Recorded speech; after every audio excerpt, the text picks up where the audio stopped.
Fidèles téléspectateurs de Chérifla Télévision, bonsoir et bienvenue dans cette nouvelle édition d'information consacrée à l'actualité nationale et internationale dont voici les principaux titres. L'Assemblée permanente des chambres de métiers du Mali, APCMM, en collaboration avec les organisations professionnelles d'artisans et le ministère de l'Artisanat et du Tourisme ont organisé la 2e édition du Salon international de l'artisanat du Mali, SIAMA 2019, qui se tiendra du 7 au 21 novembre au Parc des Expositions de Bamako. La cérémonie d'ouverture officielle était placée sous le haut patronage du président de la République, Ibrahim Boubacar Keïta. Les rideaux sont tombés dans l'après-midi de ce jeudi 7 novembre 2019 à l'Azalaï Hôtel Salam de Bamako sur la 2e réunion du comité de présidence et du comité des juristes experts en régulation des médias et des technologies de l'information et de la communication TIC de la plateforme des régulateurs de l'audiovisuel des pays membres de l'IEMOA et de la Guinée-Conakry. La cérémonie de clôture était présidée par le président malien de la Haute Autorité de la Communication.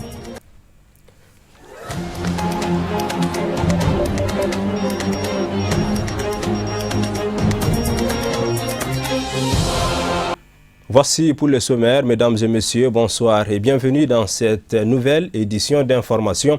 Je l'annonçais à l'instant, l'Assemblée permanente des chambres de métiers du Mali, APCMM, en collaboration avec les organisations professionnelles d'artisans OPA et le ministère de l'Artisanat et du Tourisme, ont organisé la 2e édition du Salon international de l'artisanat du Mali, SIAMA 2019, qui se tiendra du 7 au 21 novembre au Parc des Expositions de Bamako. La cérémonie d'ouverture officielle était placée sous le haut patronage du président de la République, Ibrahim Boubacar Keïta. Suivons ce reportage de Amadou Kamara, Ibrahim Koulibaly. La tenue de la 2e édition du Salon international de l'artisanat du Mali, la plus grande foire de l'artisanat du Mali, a ouvert ses portes officiellement ce jeudi 7 novembre à Bamako. Malgré un contexte national difficile, marqué par des attaques terroristes, a souligné le président de l'APCMM. L'Assemblée permanente des chambres de métiers du Mali, APCM, et les organisations professionnelles d'artisans, OPA, en partenariat avec le ministère de l'Artisanat et du Tourisme, organisent la présente édition dans ce splendide parc des expositions de Bamako. À ce sujet, il me plaît de vous remercier au nom de toutes les artisanes et de tous les artisans du Mali pour l'adoption du décret 2018-0473 PRM du 28 mai 2018 portant adoption des mesures d'orientation de la commande publique vers les petites et moyennes entreprises et la production nationale. Le Mali est notre précieux bien commun. Nous restons unis, debout sur les remparts et résolus de mourir pour la défense du Mali, notre patrie. La victoire sera certaine. Moteur essentiel de la relance économique du pays, l'artisanat du Mali est générateur de revenus et de ressources et contribue à la croissance rapide. D'autres pays comme l'Algérie, le Bénin, le Burkina Faso, la Mauritanie, le Niger, le Togo, le Sénégal, le Brésil, entre autres, sont présents à cette 2e édition du SIAMA 2019. La tenue de ce salon international de l'artisanat du Mali montre, s'il en était encore besoin, que le peuple malien, amis et frères, puisant dans ses inépuisables valeurs ancestrales de courage et de dignité, reste debout, fier, résilient et créatif comme il l'a toujours été. Ce salon est non seulement un éloge à la beauté, à la créativité, parce qu'il s'agit de l'artisanat, mais aussi un message de vie et de résistance. C'est que l'artisanat est un secteur hautement stratégique pour nos pays, que ce soit le Mali et le Burkina Faso, d'autant plus que c'est un secteur qui emploie énormément de personnes, en particulier des jeunes et des femmes. Et la présence de son Excellence, Monsieur le Président de la République du Mali, ici, pour la cérémonie d'ouverture, témoigne de son attachement à ce secteur-là. Ce genre de manifestation est très importante parce que tout simplement, elle procède de la promotion de l'artisanat. L'artisanat, c'est un secteur économique extrêmement important dans nos États par le nombre de personnes qu'il emploie. Vous n'êtes pas sans savoir que la structure démographique de nos pays est essentiellement constituée de jeunes et de femmes. pour plus de 60%. Et dans nos pays respectifs, les femmes représentent plus de 50% des artisans. En Niger en particulier, elles représentent 60% des artisans. C'est dire combien ce secteur est très important parce qu'il s'adresse aux plus vulnérables. Donc c'est un secteur de lutte contre la pauvreté par excellence. Et c'est justement pour cette raison que nos pays doivent le promouvoir. Un événement hautement promotionnel qui a imprimé une marque à l'artisanat et rehaussé l'image de la destination Mali au vu de la maturité affichée par des professionnels du secteur lors de ce premier coup d'essai. C'était le 18 novembre 2017, ici même, au Parc des Expositions, que son Excellence, M. Ibrahim Boubacar Keïta, président de la République et chef de l'État, que j'ai l'honneur de saluer très respectueusement, précédait à l'ouverture de la première édition du Salon international de l'artisanat du Mali. Un événement de haute portée qui marque un pas important dans l'évolution du secteur de l'artisanat. En effet, cette première édition a su imprimer une marque indélébile à notre artisanat en rehaussant avec succès la vitalité de ce secteur transversal de notre économie nationale. À noter que durant 15 jours d'exposition des produits divers et variés, de la créativité, de l'ingéniosité, des ventes promotionnelles et beaucoup d'autres surprises seront au rendez-vous. Cette deuxième rencontre avec les acteurs du secteur en provenance du monde entier va redynamiser l'artisanat du Mali. Le SIAMA dispose de 9 pavillons, 500 stands climatisés, 84 stands bâtis et plus de 100 stands aménagés et plus de 40 corps de métiers seront répartis entre plus de 400 stands. Vivement la 3e édition. SIAMA 2019, justement, nous y restons pour écouter à présent les impressions du chef de l'État, Ibrahim Boubacar Keïta, au micro de Amadou Kamara. Je ne pouvais pas, quelles que soient les contraintes, faire le déplaisir au monde de l'artisanat. Après la chance que nous avons eue en 2017 de lancer le Salon international de l'artisanat, de ne pas en être cette année. Et pourquoi nous avons dû prendre sur le temps imparti à Gao, dont nous sommes excusés, qui du coup a été raccourci pour nous permettre d'être ici au rendez-vous que le monde artisanal souhaitait nous réserver. Ils n'ont pas été déçus. Nous nous sommes rendus compte que d'une édition à l'autre, il y a une nette amélioration. Le fini est nettement plus réussi. Vous savez, je suis assez taquin. Je vérifie. Je vérifie s'il n'y a pas de croûte. Et tout était très fin. Il y a encore quelques réajustements, mais pour l'ensemble, ce que j'ai vu est de bonne facture, de très bonne facture, et pourrait être sur le marché international sans complexe. Et pourquoi je pense que nous avons eu raison, 1000 fois raison, de faire accéder à la commande publique le monde artisanal. Et il y a sa place, et sa belle place.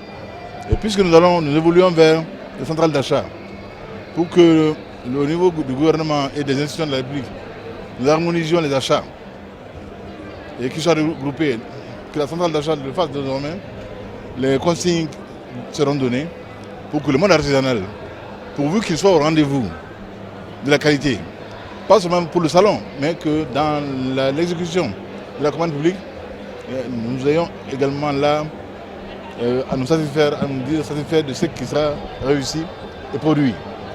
Vraiment, vraiment, alhamdoulilah. Quand j'ai vu le niveau de la commande publique au Sénégal, je suis quand même un peu jaloux. Je le dirai à mon frère Maki. Et mon cadet a fait beaucoup, il a bien fait. Et du coup, nos 18% ou nos 15% sont un peu en retard. Mais il avait pris de l'avance aussi, hein, l'artisanat au Sénégal. Tout à l'heure, quand j'ai vu une pirogue là, j'ai pris Soumbédioune. Je suis un vieux Dakarois aussi. Hein. Et oui, n'oublions pas que je suis un produit de Lux, mais Alex, Sigulum Dakariensis Universitatis. Donc, je suis un vieux Dakarois. Et alhamdoulilah, vous avez été également bien inspiré. Oui, Mengro et Nina, vous avez été bien inspiré d'inviter le Sénégal comme nos frères de la sous-région également, le Niger et le Burkina. Ils viennent partager avec nous ce souci qu'ont nos gouvernements aujourd'hui de faire en sorte que le secteur artisanal contribue de manière vigoureuse à l'essor économique de nos pays. Souvent, cela n'est pas suisse. Or, la part de l'artisanat dans nos produits intérieurs est assez appréciable. Et cela ira croissant. Pourquoi l'intérêt du gouvernement, tout gouvernement, à promouvoir ce secteur-là, à vous aider, à vous encourager, pourvu que vous aussi, vous fassiez en sorte que la qualité soit là, pour que votre accès au marché mondial soit sans complexe. Et ce que j'ai vu aussi bien au salon sénégalais qu'au salon malien, j'essayais de surprendre, de voir s'il y avait des croûtes. Vous avez bien policier. Hein? Mais ça c'est au salon. Maintenant, ce que je vais commander moi-même, s'il y a quelque chose, je dirais que vous avez triché. Autre titre de l'actualité de ce vendredi, les rideaux sont tombés dans l'après-midi de ce jeudi 7 novembre 2019 à l'Azalaï Hôtel Salam de Bamako sur la deuxième réunion du comité de présidence et du comité des juristes experts en régulation des médias et des technologies de l'information et de la communication TIC de la plateforme des régulateurs de l'audiovisuel des pays membres de l'UEMOA et de la Guinée-Conakry. La cérémonie de clôture était présidée par le président de la Haute Autorité de la Communication HAC, également président de la dite plateforme. Le compte-rendu de Kafouné Batili. Durant 2 jours, 3 pays membres du comité de présidence et du comité des juristes experts en régulation des médias et des technologies de l'information et de la communication de la plateforme des régulateurs de l'audiovisuel des pays membres de l'UEMOA et de la Guinée-Conakry se sont concertés sur la régulation des médias dans l'espace CEDEAO, notamment en période électorale. En effet, sur les thématiques clés sur lesquels ils ont été appelés à réfléchir, ils sont allés au-delà de nos attentes. Commis pour élaborer des propositions de réforme des statuts et du règlement intérieur de la plateforme, ils ont pu nous présenter un projet de ces textes. Je dis bien un projet de ces textes qui va au-delà des propositions. Et le tout en une seule journée de travail. En ce qui concerne la question cruciale de la couverture médiatique des élections, leurs travaux ont abouti à l'esquisse d'un guide sur la régulation des médias en période électorale. La réflexion se poursuivra sur cette question qui impacte sur la sécurité et la stabilité de nos pays. Le projet de guide communautaire qui sera certainement élaboré va être soumis en même temps que le projet des statuts et règlements intérieurs à l'approbation de la conférence des présidents de la plateforme qui aura lieu ici à Bamako en mars 2020. À cette occasion, d'autres sujets d'intérêt commun pourront retenir notre attention, comme la question aussi très importante des redevances applicables aux services de communication audiovisuelle dans l'espace UEMOA, sur laquelle vous êtes également penchés. À l'issue de ces 2 jours de travaux de réflexion, des recommandations ont été formulées par des participants venus du Mali, du Sénégal et de la Côte d'Ivoire. 1. Achever l'état des lieux de la réglementation applicable à la couverture médiatique des élections au plus tard à la fin du mois de novembre 2019. 2. Finaliser l'élaboration du manuel de procédure d'appui et d'observation de la couverture médiatique en période électorale. 3. Tenir une session des instances de régulation membres de la plateforme sur les missions d'observation et d'appui à la couverture médiatique des élections dans les pays membres de la plateforme. 4. Créer les conditions de participation des instances de régulation membres de la plateforme à la supervision de la couverture médiatique des élections tenues dans les pays membres de l'UEMOA et en Guinée. 5. Poursuivre la réflexion sur l'harmonisation du cadre juridique relatif à la redevance audiovisuelle dans les pays membres de l'UEMOA et en Guinée. Cette rencontre d'échange entre experts du comité de présidence et du comité des juristes experts en régulation des médias et des technologies de l'information et de la communication TIC de la plateforme des régulateurs de l'audiovisuel des pays membres de l'UEMOA et de la Guinée-Conakry a été une opportunité pour élaborer un plan d'action. L'actualité sur un tout autre plan, les responsables du Conseil supérieur de la diaspora malienne CSDM ont animé une conférence de presse vendredi 8 novembre au siège de la dite structure. Il s'est agi d'informer le public sur l'implication personnelle de son président dans la libération de quelques 400 Maliens liés à QNet et résidents en Guinée-Conakry.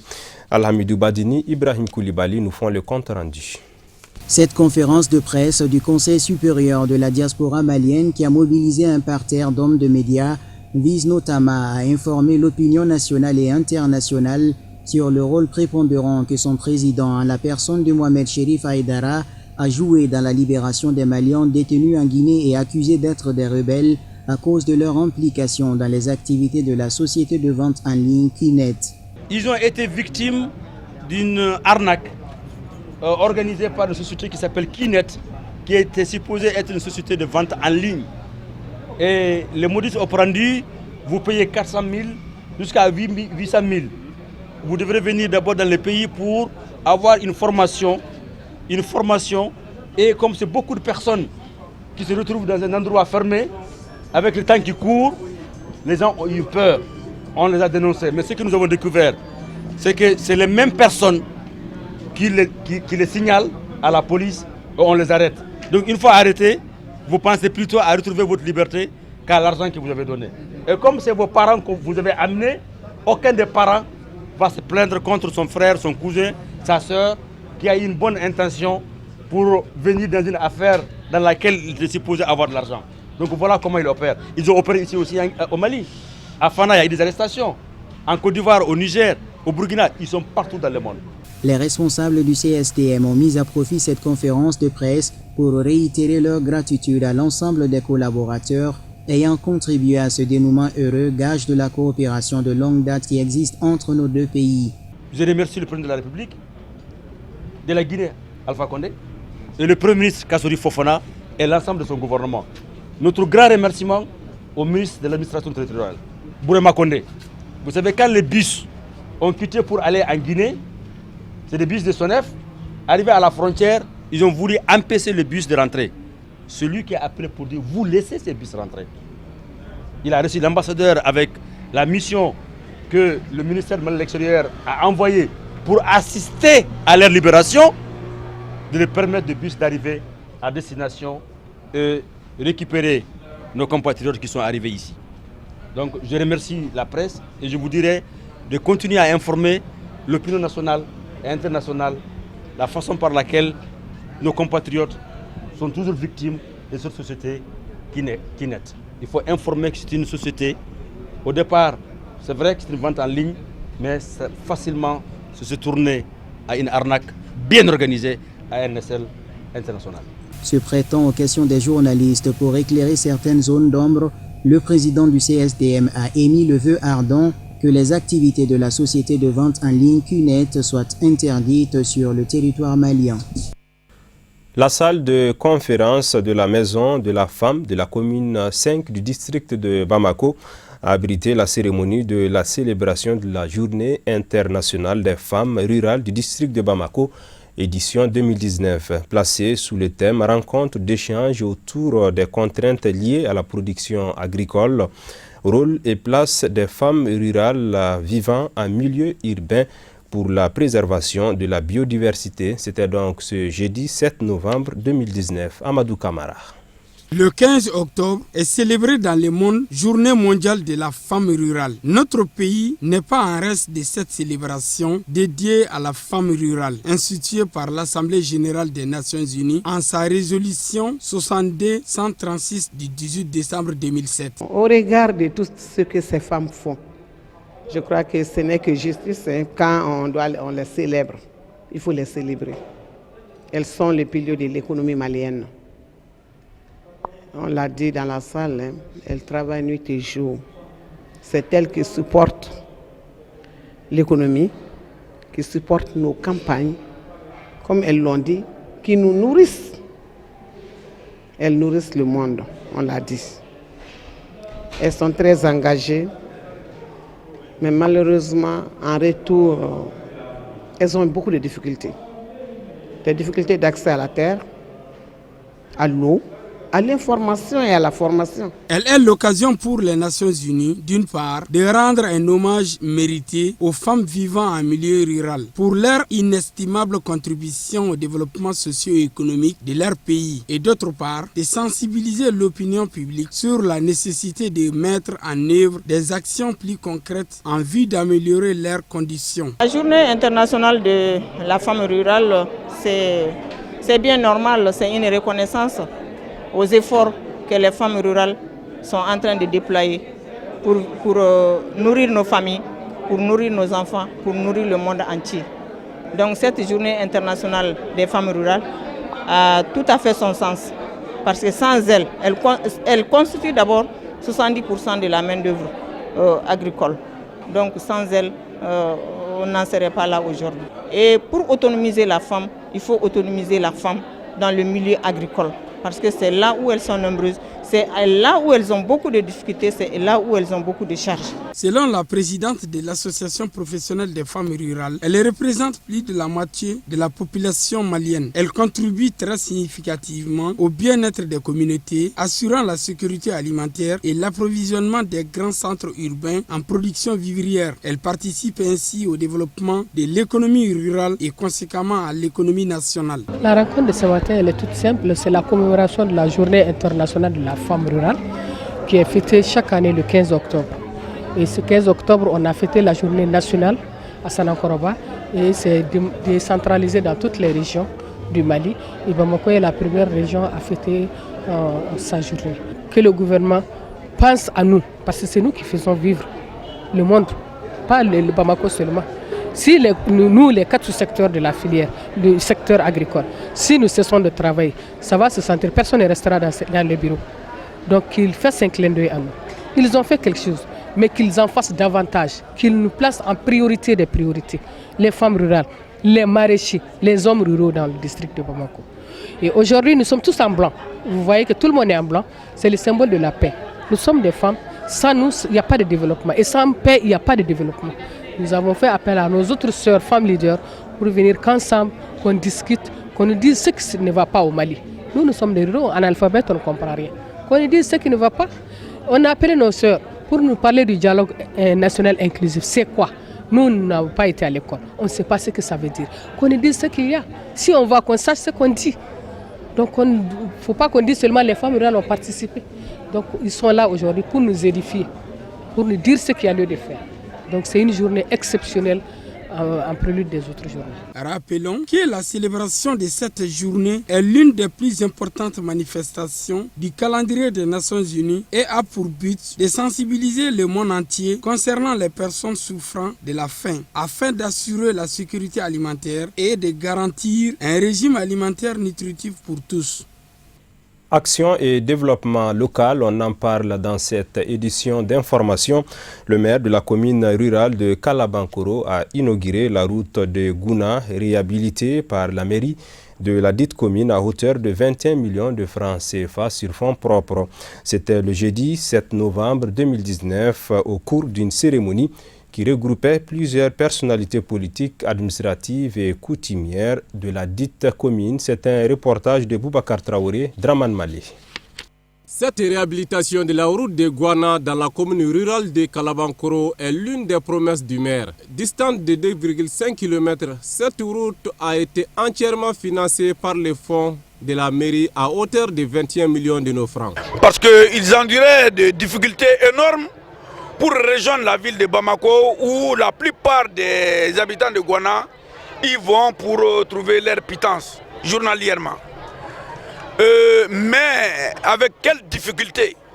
Sur un tronçon de près de 2,5 km, on pouvait passer peut-être une heure de temps, ce qui n'est pas... Et puis, on ne pouvait pas porter des habits propres, parce qu'il y en a même qui portaient 2 habits. Un habit pour traverser la voie et un autre pour aller en ville. Donc, pour dire que vraiment c'était des difficultés. Donc, conscient de toutes ces difficultés, nous avons entrepris de construire la route là. Comme bien heureusement que nous avions acheté des engins, des engins lourds pour faire les terrassements, donc cela nous a aidé et a diminué considérablement le coût de construction de la route, qui est de l'ordre de 21 millions en hors taxe. D'autres projets sont en cours pour le développement de la commune rurale de Kalabankoro. Nous avons à l'avenir, par expérience de cette route, nous avons vu que nous avons besoin plus que jamais des camions qui transportent la latérite pour faire la route. Nous avons projeté d'en acheter 4. Également, nous avons besoin d'acheter une pelle mécanique pour nous permettre d'extraire la latérite dans les carrières, et cela va considérablement diminuer le coût des investissements dans le truc là.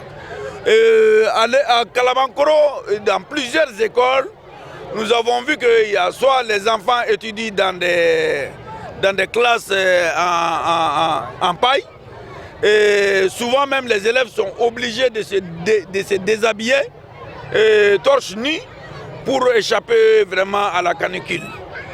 Et nous avons entrepris de faire avant la fin de l'année 6 classes pour l'école fondamentale de Tiabani. Nous avons, parce que nous sommes une grande commune, nous avons beaucoup de centres secondaires, mais dans la plupart des cas, nous sommes en location. Nous avons entrepris de construire 7 centres secondaires tous financés par la mairie de Kalabankoro. Les autorités politiques et administratives présentes à la cérémonie n'ont pas caché leur sentiment de satisfaction pour la réalisation de ces projets. Notre présence ici, c'est appuyer, témoigner de ces bonnes actions. Vous voyez, vous-même, vous venez de dire, si ce n'est pas les goudrons, ça n'a rien d'une piste rurale. Avec des projets de développement comme la construction des centres secondaires, comme la construction des marchés de légumes, comme la construction de bien d'autres infrastructures, et sans compter les matériels, les engins lourds que vous voyez en face de nous, les moissonneuses, les pelleteuses et consorts.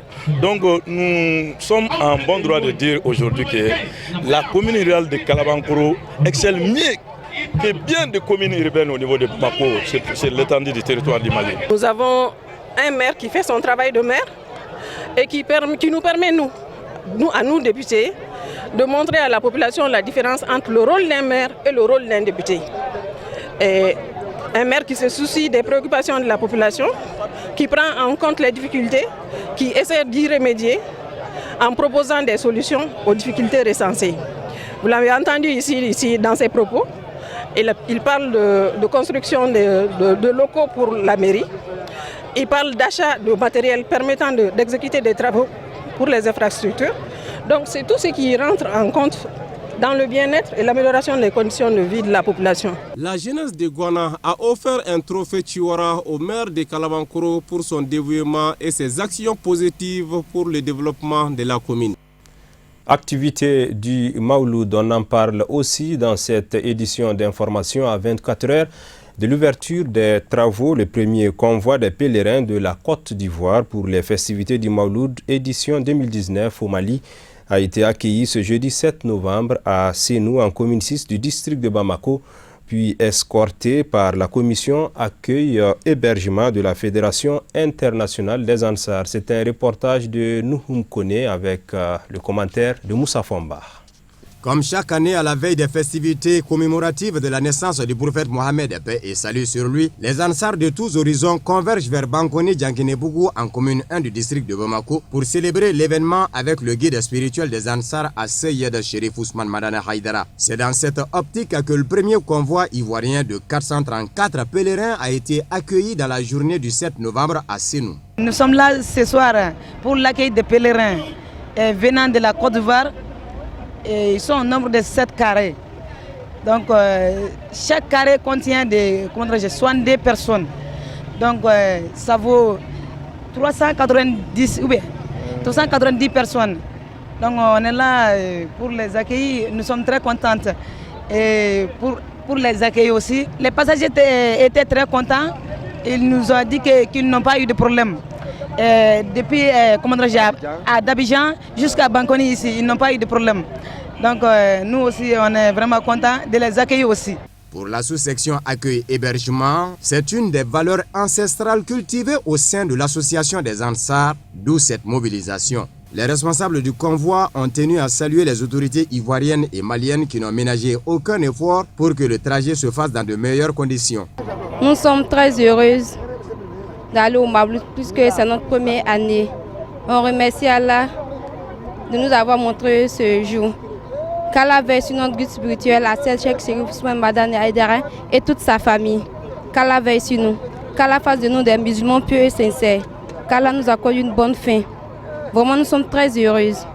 Salam alaikum. Notons que l'arrivée d'autres convois est prévue dans les prochains jours.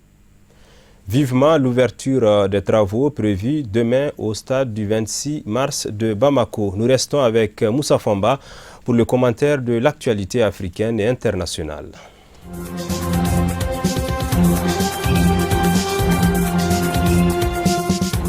Une nouvelle manifestation à l'appel du Front National de Défense de la Constitution FNDC a déferlé dans la capitale guinéenne jeudi pour protester contre un éventuel troisième mandat du président Alpha Condé. Alpha Condé a perdu la raison, lance à Seloun Dalen Diallo, mais nous lui ferons tout de même comprendre que la Guinée ne veut pas de troisième mandat. Il doit renoncer à ce projet machiavélique, conclut Fanike Mengue, coordinateur du FNDC. Nous ferons encore mieux la semaine prochaine, promettent les organisateurs. Dans la soirée, ces derniers ne disposaient pas de chiffres concernant la participation, mais ils étaient certainement plus nombreux que lors de leur dernière marche le 24 octobre dernier. De son côté, dans un communiqué, le gouvernement s'est félicité du professionnalisme des agents des forces de l'ordre déployés tout au long du parcours, sans donner cette fois aucun chiffre sur la mobilisation.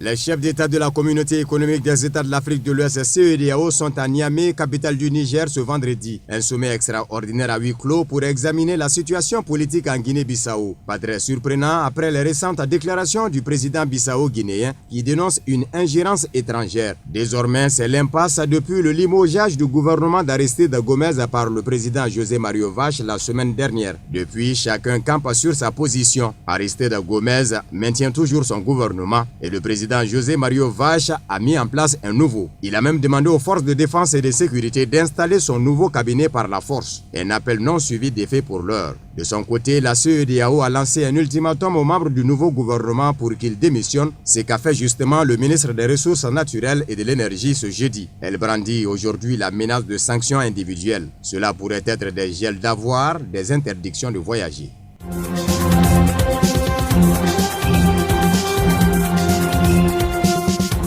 Les juges de la Cour pénale internationale ont condamné Bosco Ntaganda à 30 ans de prison. L'ex-milicien congolais avait été reconnu coupable de crimes contre l'humanité et de crimes de guerre le 8 juillet 2019. L'ex-chef militaire de la branche armée de l'Union des Patriotes Congolais UPC, l'une des milices actives dans l'Est de la RDC en 2002-2003, avait été reconnu coupable le 8 juillet d'attaques contre les civils, de meurtres, de viols, d'esclavage sexuel, de persécution, de déportation et de pillage, des crimes qualifiés de crimes contre l'humanité et de crimes de guerre et commis sous ses ordres. Soutenu dans ces guerres de l'Est congolais par l'Ouganda puis le Rwanda, il avait assuré tout au long de son procès avoir agi pour la paix en Ituri. L'organisation de protection des droits de l'homme Human Rights Watch a fait un énorme travail de recherche et de compilation de témoignages de victimes. Aujourd'hui, elle se félicite du verdict.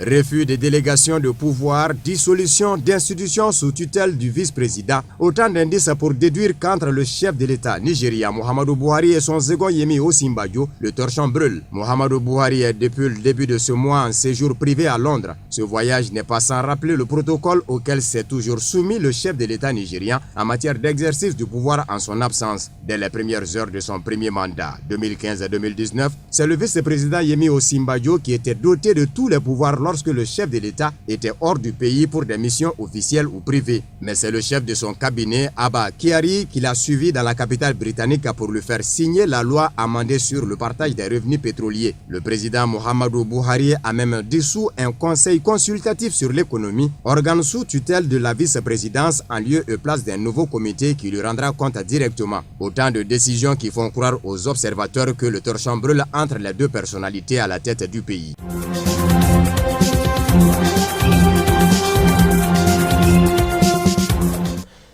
Ainsi se referme cette édition d'information que je vous remercie d'avoir suivi.